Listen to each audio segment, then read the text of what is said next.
It's a very common sentiment, I feel like, in Texas at the very least, but in Yeah. other more right-leaning states, that it's not working, that the current ways that the states and the federal government and others interact is not working.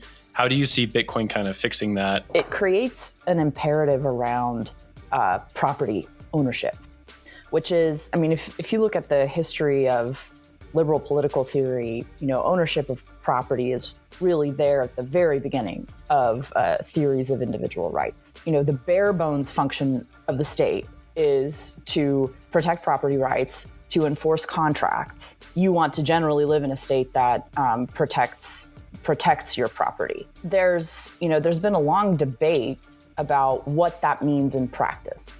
And reasonable people, of course, can disagree. But fundamentally, what Bitcoin kind of forces is that issue, is that there is a store of value that is not confiscatable by the state. When you establish a third party as a protector of something over time, it can actually become the sort of controller of something. Should people be able to be alienated from their own property? I mean, this is a question that Bitcoin firmly answers in the negative.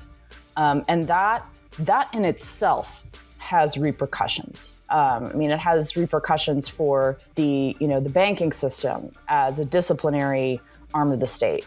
It has repercussions, for eminent domain. It has repercussions for trusts. It has repercussions for, the entire legal structure of ownership in our society. When you have a right encoded at the protocol level, what does that change? That's the open question.